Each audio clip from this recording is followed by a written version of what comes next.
Hello students, welcome to pan LM education. आज हम the rise of nationalism in Europe chapter के कुछ source based MCQs discuss करेंगे। Okay, चलो ये सोर्स को हम पहले समझने की कोशिश करते हैं और रीड आउट करते हैं।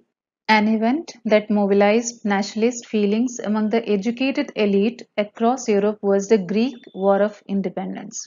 एक इवेंट जिसने यूरोप के एजुकेटेड एलीट पीपल के बीच यानी शिक्षित अभिजात वर्ग के बीच नेशनलिस्ट फीलिंग्स या राष्ट्रवादी भावना जुटाई थी, वो इवेंट थी Greek war of independence. Greece had been part of the Ottoman Empire since 15th century. Greece 15th century से ही ऑटोमन एम्पायर का हिस्सा बनी हुई थी।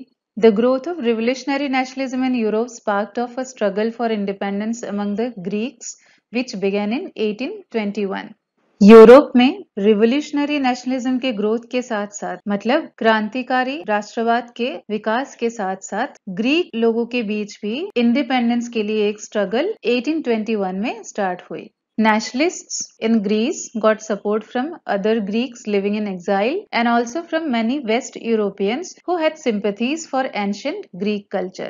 ग्रीस के जो राष्ट्रवादी लोग थे, जो लोग इंडिपेंडेंट चाहते थे, उन लोगों को उन ग्रीक से सपोर्ट मिल रहे थे जो एग्जाइल में रह रहे थे, मतलब जिन ग्रीक्स को उन लोगों के लैंड से बाहर निकाल दिया गया था। और उसके साथ साथ बहुत सारे वेस्ट यूरोपियन से भी उन लोगों को सपोर्ट मिल रहा था जिनके मन में एंशियंट ग्रीक कल्चर की तरफ सहानुभूति या सिंपैथीज थी। Poets and artists lauded Greece as the cradle of European civilization and mobilized public opinion to support its struggle against a Muslim empire.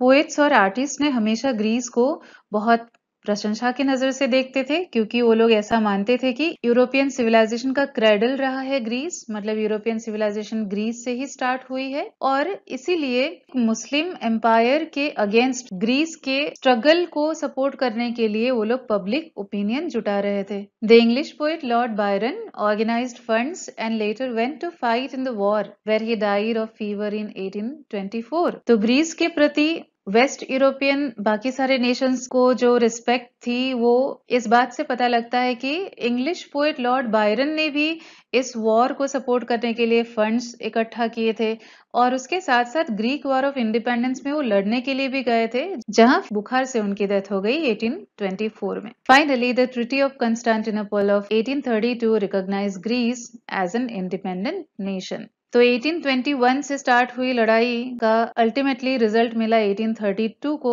जब ट्रीटी ऑफ कंस्टेंटिनोपल से ग्रीस को एक इंडिपेंडेंट नेशन का रिकॉग्निशन मिला। तो अभी हम एमसीक्यूज को डिस्कस कर लेते हैं। MCQ number A, what triggered the Greek war of independence, मतलब ग्रीक वॉर ऑफ इंडिपेंडेंस की शुरुआत किस वजह से हुई। Option A, establishment of conservative regimes in Europe. Option B, revolutions of nationalist people in Europe. Option C, support from other Europeans. Option D, sympathies from other Europeans. हम अगर इस paragraph में वापस जाते हैं, ये सेंटेंस से ही हमको पता लगना चाहिए कि रिवोल्यूशनरी नेशनलिज्म के विकास की वजह से ही ग्रीक्स के बीच भी स्ट्रगल फॉर इंडिपेंडेंस स्टार्ट हुई। तो हमारा आंसर है option B.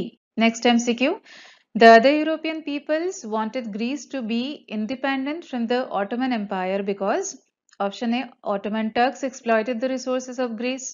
Option B, Europeans feared that the ancient Greek culture would be destroyed in a Muslim empire. Option C, Greeks would be converted to Islam by the Ottoman Turks. Option D, Greeks were also struggling hard for their independence for centuries.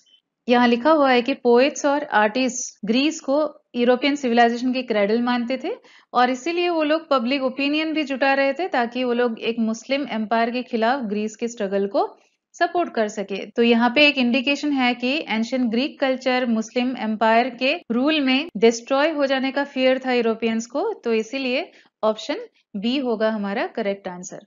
आपको ऐसा feel हो सकता है कि option D correct answer है, लेकिन वो नहीं हो सकता क्योंकि ग्रीक वॉर ऑफ इंडिपेंडेंस 1821 में ही स्टार्ट हुई थी। ग्रीक लोग सेंचुरीज से फ्रीडम स्ट्रगल नहीं लड़ रहे थे। Then MCQ C, the European people had deep respect for Greece as it was considered to be a, the best of European cultures, B, the hub of scholars, C, the birth place of European civilisation and D, the birthplace of revolutionary uprisings. तो इस paragraph में लिखा हुआ है, poets और artists Greece को European civilisation की cradle मानते थे। क्रैडल मतलब है पालना, तो यूरोपियन सिविलाइजेशन का जन्म ग्रीस से ही हुआ है, ऐसा ही यूरोपियन पीपल मानते थे, तो इसीलिए हमारा आंसर होगा option C.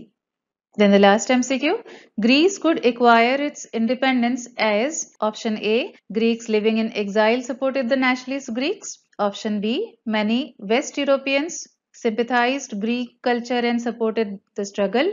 Option C, poets and artists mobilized public opinion to support its struggle.